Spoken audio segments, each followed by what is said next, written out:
How's it going, everybody? First project of 2025. Now I wanted to build a budget-friendly HPA platform because HPA isn't really a very cheap way to get into airsoft, is it? It can be really expensive. So I wanted to see how cheaply a workable, usable HPA platform can be. You can pick the Backdraft Innovations Phoenix up for $250 or about £265 if you're in the UK. For a single solenoid engine, it's considerably cheaper than its competitors. Its competitors would be the Wolverine Inferno Gen 2 and a Polar Star Jack. And this is going to be going inside a Delta Armoury Silent Ops 7, kindly sent over to me by Patrol Base. £135 for this rifle. This is a budget rifle. I wanted to use the cheapest that Delta Armoury had to offer. So let's get this build going then. So let's take a look at the rifle that this Backdraft Innovations Phoenix is going to be going inside of. We've got instruction manual in there. We've got battery. It comes with its own battery, nickel metal hydride battery, not a lithium polymer battery, but it comes with a battery and a charger, and that battery is 9.6 volt. And this is designed to be one of their starter platforms. Like I say, it's the cheapest one, and that is a nice high quality mid-cap magazine. That is comparable to any mid-cap you're going to buy. It feels really solid as a polymer mid-cap. Let's get the rifle out of the box then. I went for the tan option. You've got your Picatinny rail. You've got your flip up sights on it. That's a bit stiff. You've got your rotary style hop unit there.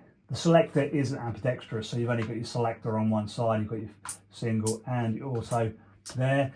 As you can see, the suppressor there goes into the rail. I'm a bit gutted though, the barrel goes right to the end and it is a mock suppressor, so it's just an extension there really, but you could swap this out. Let's take a look at what you get in the box, in the packaging for the Backdraft Innovations. Not sure if this comes with it or whether it's an extra, but you've got some silicone grease by the looks of it there, some O-rings. You've got there, this is the FCU. The FCU does come with it. That's the FCU for a V2 gearbox. And we've got our grip line just there. Got a wiring loom. Got the engine there. Single solenoid engine. You can't actually see the solenoid on the back there like you can usually with the Polar Star Jack and the Wolverine Inferno Gen 2. What else have we got in there? We've got a couple of fittings. We've got a connector, and we've got another brass fit in there, which I'll find out what that's for later. Let's get this build underway then. So the first thing we're going to have to do is to strip this Delta Armoury Silent Tops down to its gearbox. Let's go.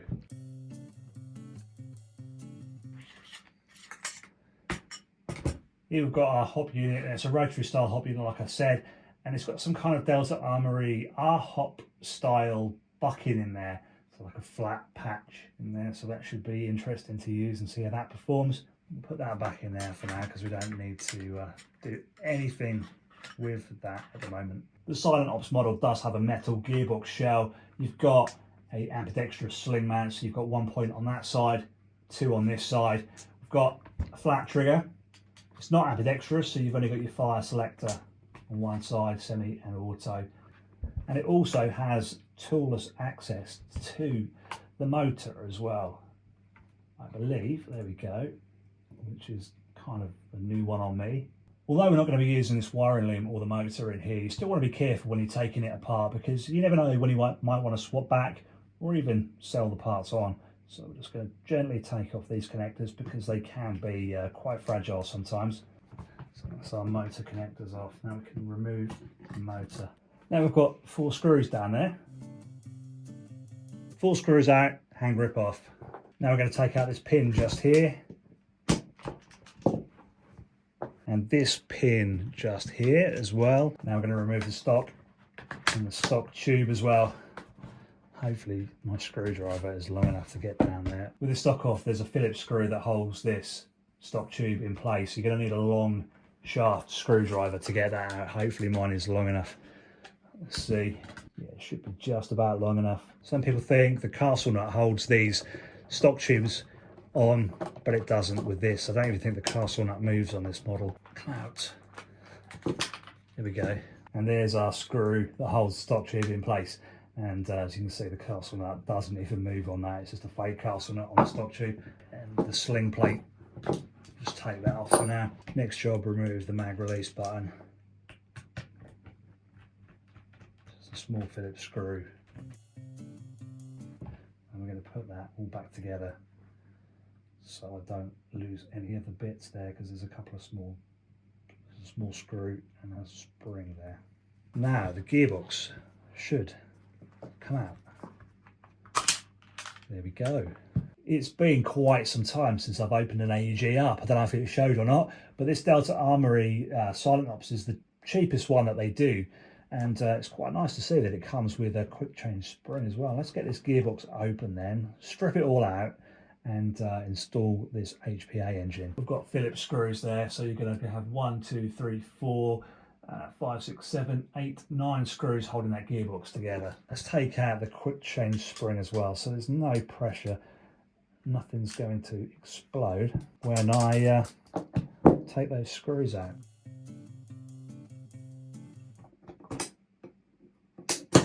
Got a box here to put all the bits and pieces in that I'm not going to be using. So we're not going to need the piston, the cylinder head, the tappet plate, the nozzle, the gears. They can go. The gears, worth mentioning, it's got a little sector chip on there. The anti-reverse latch. We need the trigger and the spring. I'll take the trigger mechanism out as well, because we don't need that. This trigger mechanism is a nice tight fit in here. It's taking a little bit of leverage to get it out. There we go. So we don't need any of that either. What else do we need? We don't need the spring and the spring guide. There we go. Look at all the stuff. We're getting rid of all that. Oh, and the motor. Let's chuck the motor in there for good measure. It's caked in some horrible Chinese grease, I think it is. So we're going to give that a good wipe over with some rubbing alcohol, okay? And there we have it, nice and grease-free now. Now, I just will make you aware that this definitely will void your warranty if you take it apart and have it in bits and pieces or spread all over your table like I have here. There's my warranty sticker right there. Warranty, well and truly void. Patrol base, sorry. I don't know about you lot, but I'm quite intrigued as to the weight-saving gains we're going to make by converting it from AEG to HPA. So what I'm going to do is I'm going to weigh all the bits that we're removing, and then weigh the HPA engine and FCU, etc. See the difference. So these are all the bits and pieces that we've stripped out.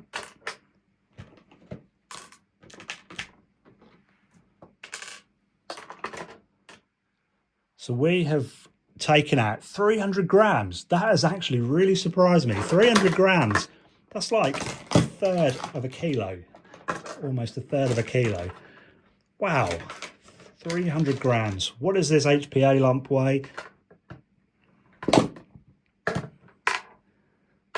We've got there 145 grams, so we've saved 155 grams by inserting an HPA engine. So you can have an extra burger at lunchtime now, because you're not going to be carrying so much weight as an AEG. With our gearbox completely broken down and stripped out now, these are the bits that we're going to need. So we've got our trigger and our trigger spring. We've got, this is the safety thingy, we'll call it, and the safety thingy spring. We've got the selector plate still on there and 2 clean halves to the gearbox. That's all we need, I think. I'm sure that there's some manuals that I should be reading into or something like that. Okay. Now at this stage, we're going to install our FCU for the engine. It just drops in just like that. And we're going to take a screw. Now I saw on the Backdraft Innovations YouTube channel that there was mention of an O-ring, but I think it was for a different FCU, for an upgraded FCU, I think. Well, I haven't got an O-ring anyway, so I'm just going to go in dry with no O-ring. Just screw. I'm not going to go too tight. Just enough. Now you just need to make sure that the selector plate is actuating those little switches there on the FCU. Now I'm pretty sure it is. It looks like it is to me. Fingers crossed. That is in the right position just there. Then we're going to take our engine and just make sure that there's no play in there at all. Probably is going to be a little bit of play. As you can see, there's a little bit of backwards and forwards movement there, which is not ideal. According to Aidan on his video, on his YouTube video for installation of these, it's best to pad it out so it's as far forward as it can go. We're going to use a little bit of electrical tape here to pad it out now. And this stuff here is blinding. It's just the right size by the looks of things. I'm just going to do one rotation to start with. See how that goes. If we need to put any more on, we can.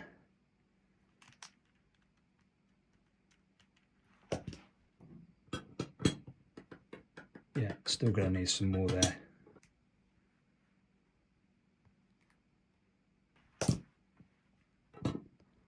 That seems better. Let's try it with the gearbox shell together.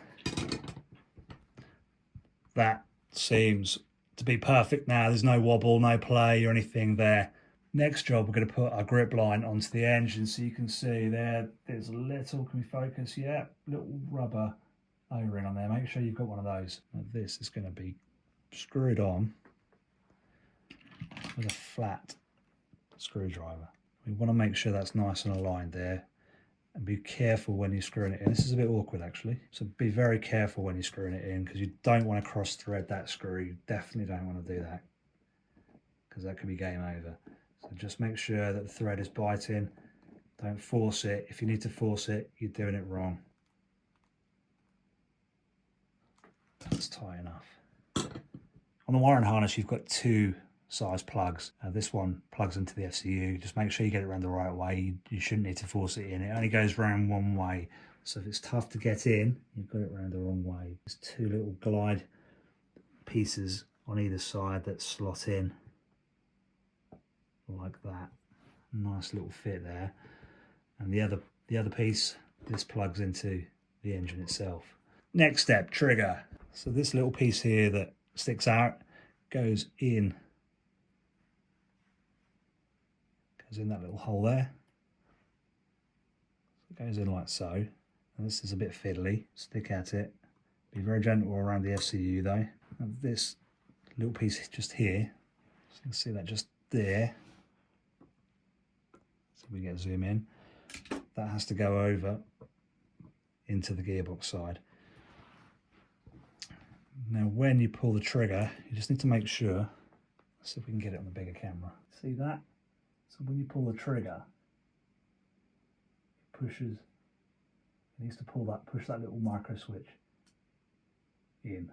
Right, now we need to feed our wiring loom. Was it best to feed the wiring loom in first? Might well have been.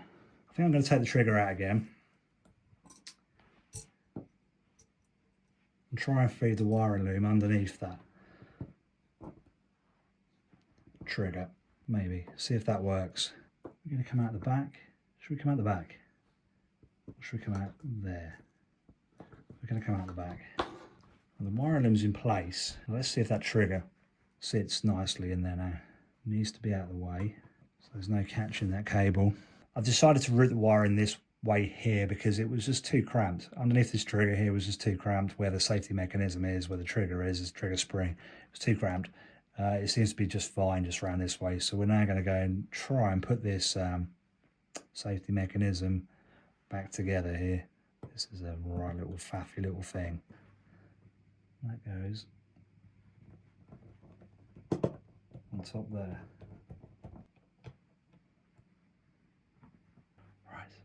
Right. Does it shut up? Last bit. Take this little piece here, feed that over your grip line, and then just push this piece over or into the grip line, and then you just tighten this piece up on the adapter, the connector, even just finger tight it. And we're all there. We're all there now. So let's give this a test. This piece plugs in. This piece does your dwell and delay, so we're going to plug that in. Let's see if we've got any life to it. Plug a battery in. Is there going to be life? Seems we have life there. There's a little clicking going on. It's not the type of click that I'm used to hearing. I'm sure that is how it's supposed to be. Secondary fire is disabled from default. So in semi, we've got semi there. We're going to hold it down for 3 seconds. 1, 2, 3, and then move it across for 3 seconds. 1, 2, 3, and let go. So now we should have auto. So semi and auto. So you hold it down for 3 seconds, like I say, for auto. You hold it down for 5 seconds for burst, 7 seconds for binary, and if you just want semi only in both the auto and the semi positions, hold it down for 9 seconds. But I'm going to keep it with auto. It looks like we're all done here now anyway. So I'm going to put it all back together. Next job could possibly be the left, right, up and down alignment. Hopefully it's okay. I very much doubt it. We're going to put it back together, maybe see how it shoots, and then look at the alignment after that.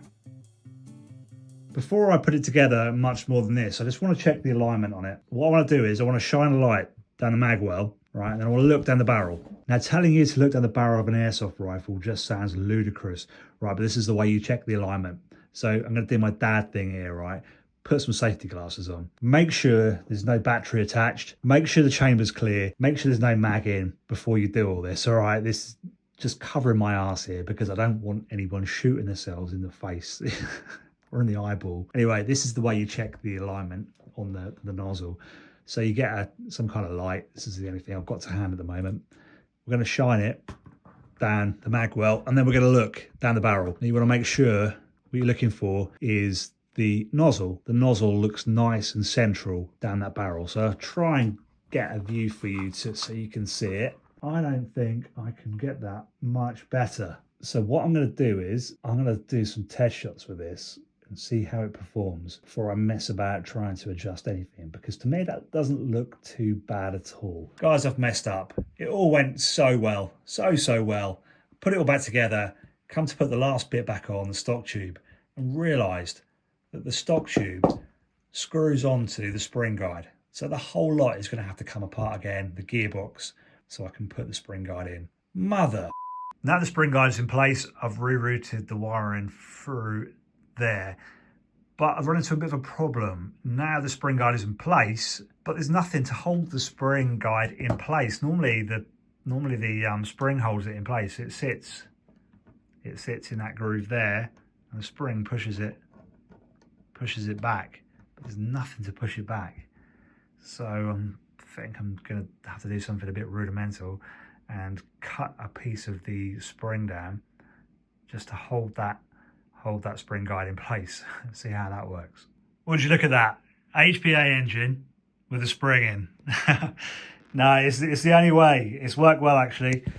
It's keeping the spring guide pushed back so I can get that screw in there for the stock tube.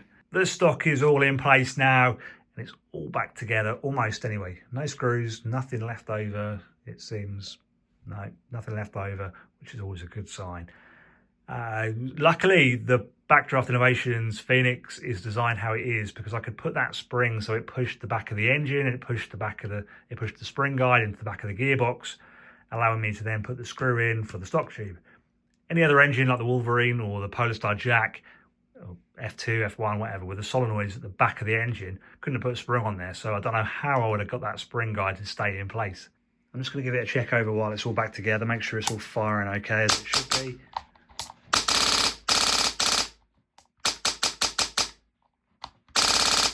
It's a little bit loud, isn't it? Oh, that's a suppressor, mock suppressor.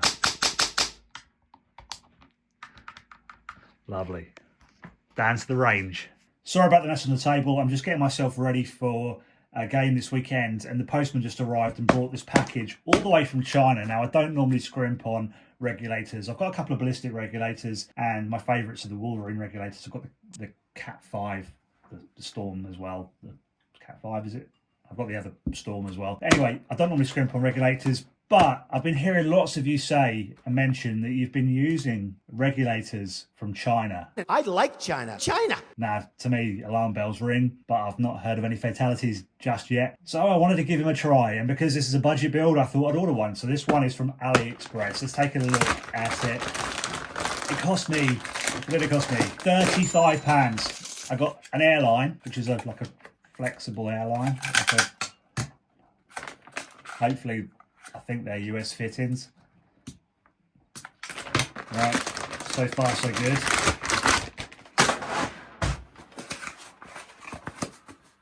Oh look, wow, keyring.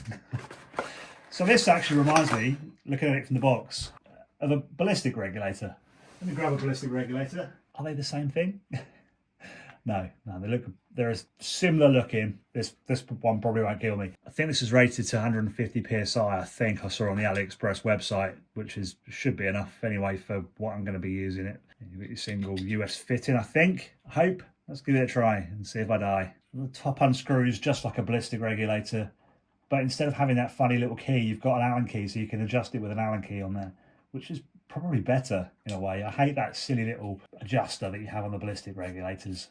You have to have a special key for, and that everyone loses all the time. Here we go. You've got your burst valve, a 3K burst valve there. I think the Wolverine regulator is, I think it's over £100 in the UK just alone.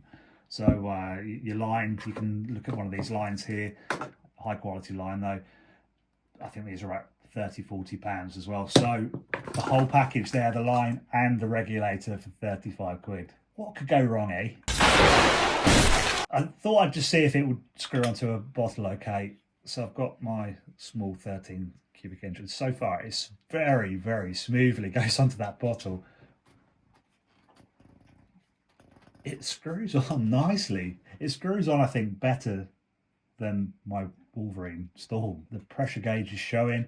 There's not a lot of pressure in this bottle, which is lucky, I guess. There's about 1,000 PSI in there. So let's try and adjust that, shall we? This is holding air. I can hear no leaks. It appears to be metric size, so no silly imperials like the Wolverine regs. Just took it up to about 80 psi, 100 psi, no leaks. Let's see if it operates the rifle then. So let's connect it up. Line's connected. So far so good. Let's connect the rifle to the...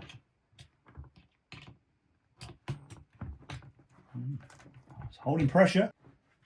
See if it operates it.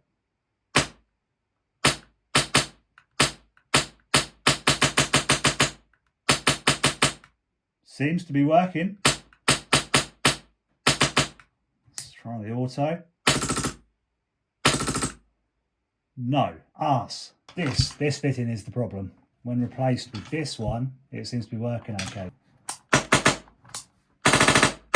You're gonna have to pick another one of these up for about 10 quid. 10 quid, are they? Let's put £10 on. More cost. To set your dwell and your rate of fire on the Phoenix unit, you do it on this little dongle here that plugs in near the battery. So what is dwell? Well, dwell is the length of time that the solenoid stays open for delivering air to your system. So too little dwell and there isn't enough air to push your BB for the duration that it's in your barrel. There might only be enough air there to push it halfway. So it might be traveling half the barrel under its own momentum. Too much dwell means you're wasting air. There's excess air coming out of your barrel, and it may even cause turbulence with that BB coming out at the end of the barrel, with being forced out by more air than is needed. For every barrel length, barrel width, and BB size, BB weight that you use, you'll need to set the dwell. What we want to do first is just make sure these two little dials, these are your little dials that adjust everything, is turned all the way to the clockwise position. They're very easy to turn, and they only turn into that position just there. Now we've got them in this position, what you're going to need to do is get yourself a chrono. You need a chrono to set your dwell. You want to take a few shots through your chronograph and then set your PSI on your regulator to the desired level. So whatever your field allows, whatever field you're going to play at, just set it under the field limits or your desired power level that you want to play at. When you're at your desired power level, then you start dialing the dwell down just a little bit at a time. So then you chrono it again. If you notice no different on the power output on the chronograph, just turn it down a little bit more again. Keep dialing it down and then chronographing each time until you notice a drop on the power output. And when you notice a drop on the power output, just turn it back up ever so slightly. Now you've set your dwell. Now we've got the dwell set, we can set the delay. So the delay will correspond to the rate of fire. What delay means is how long the nozzle is in the backwards position for. allowing the BB to load into the hop unit. If you have your delay set too low, there isn't enough time for your BB to get itself in the hop unit. Now this setting can be affected by BB weights, by magazine types. To set your delay then, or your rate of fire if you like, you're going to need a full magazine of BBs. I can't do that unfortunately because I'm indoors at the moment. So I'm just going to roughly show you how to do it. You need a battery installed and you need an air tank with an air line as well installed. We're going to make sure that the delay dial is set right round to the clockwise position. Put it into full auto, pull the trigger and it will be a slow rate of fire to start with. If you're happy with that rate of fire, so be it, leave it like that. But if you really want the highest rate of fire, just go a bit at a time. Keep trying it until your rifle stops feeding. It will stop feeding. That's crazy, and that is loud in my ear as well. If I now go right the way around, it will allow me, because I'm not feeding BBs in, so it should allow me to go the full setting here. No, it won't. You'll run into problems like that, perhaps, like I just did. Let's just back it off a bit.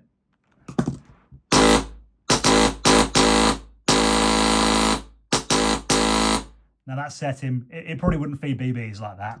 So you want to keep going on that little dial until you're happy with the feeding of the system and the rate of fire that you're happy with, really. That is how you set it up, pretty much. I hope I explained it well, and I hope it is all correct. If I messed up with anything, my explanation, just comment below, please, and just inform me. I finally head to the range, and this is where the first of my headaches begin. All the time I spent with it on the bench in my office, the trigger worked absolutely flawlessly, but as soon as I got it to the range, the trigger was intermittently not working. Also, I discovered the nozzle was sticking. Now, this was obviously down to an alignment issue. More inspections needed. This is the problem that is causing the nozzle to stick. So the mag is in, and watch as I move the mag, so you can see the hop unit is moving about. That is just not ideal at all, and that is causing my problems, I believe. I really don't know what to do about it, to be honest with you. I could try and pad the hop unit out so it doesn't move, maybe. The other option would be to try a metal hop unit, another hop unit in there to see how that moves about. But this is the trouble with HPA though. Budget build, but I'm starting to add bits and pieces on as and when they're needed. So it's becoming not a budget build, the sad thing. So let's just try and see if I can pad this out. If not, I might just try a metal hop unit in there. We've got some O-rings on the inner barrel. So these are 10mm by 1.5. Maybe this will work. The O-rings have helped a little bit, so there's not quite so much movement there. At the end of the day, there's still movement, and you just don't want movement because it's affecting the nozzle and it's affecting the BB placement. Oh my God, would you look at that?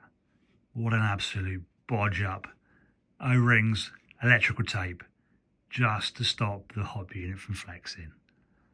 What an eyesore. I just kept looking down that barrel at the alignment, and I couldn't help but feel that the nozzle just needed to be tilted up just slightly. So I've installed these shims. You see I've got on this side of the gearbox shell, I've got 3 small pieces of electrical tape and 2 just there.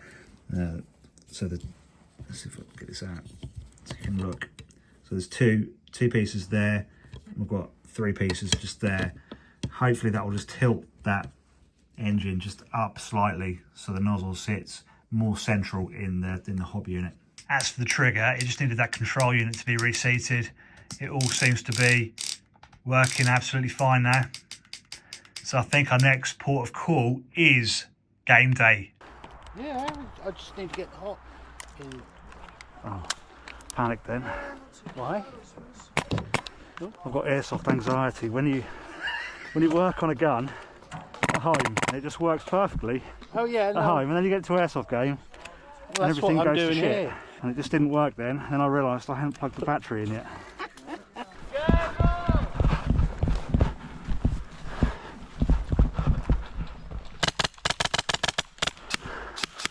If you want to move, mate, just say, we'll give you some cover.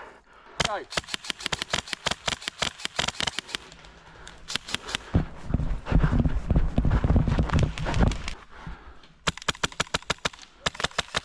Yeah, lower floor, yeah, left hand side of it.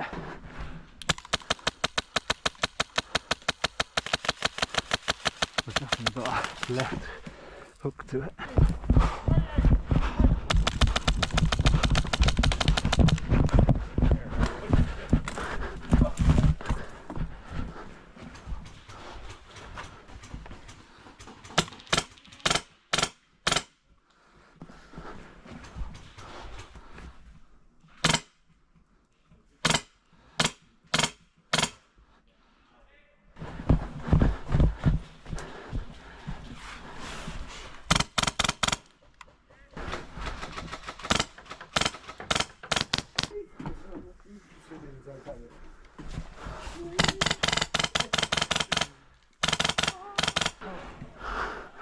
There's someone firing on that.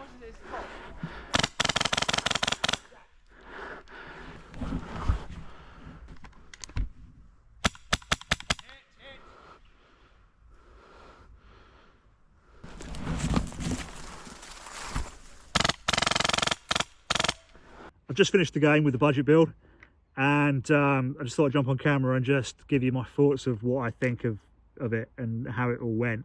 It's got a hook to the left. I'm gonna have to look into that more. The bucking is definitely square, the bucking is definitely in place.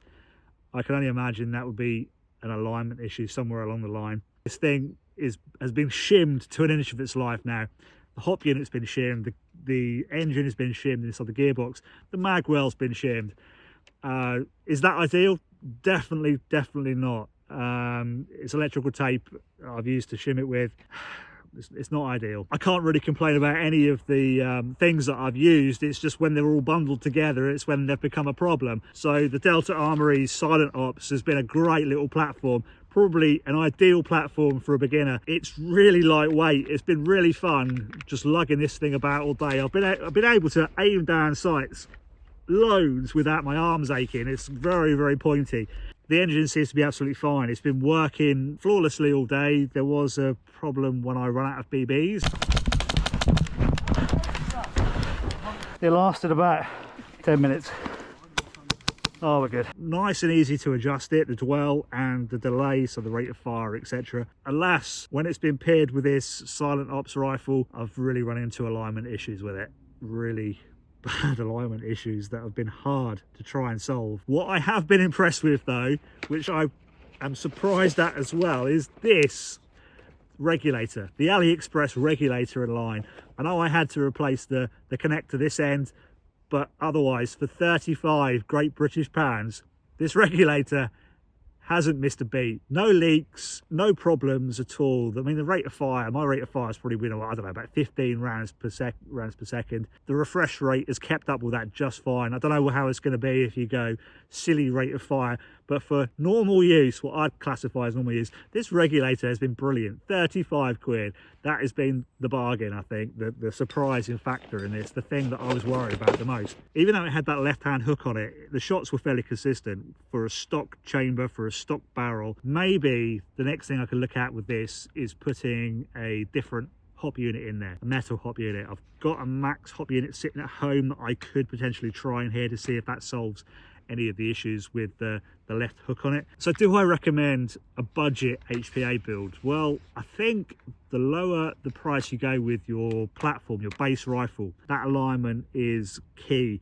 And I think with the cheaper the platform, the more intolerances you're going to get with the machining, with the parts like plastic body, plastic hop units, etc. The cheaper you go, the more problems you may well run into. But that being said, you still may run into alignment issues when installing an HPA engine into an even more expensive AEG. I just don't think you can tell until you actually try and pair the two together. Before I go, I'd just like to say again a big thank you to Patrol Base for sending me over this Delta Armoury's Silent Ops for the base rifle to try in this budget build, and also to Backdraft for sending me over their Phoenix engine as well. And also well done to the Chinese people that made this regulator. It's done a good job. Right, well, I'm now off to try and make this thing shoot straighter. See you all later.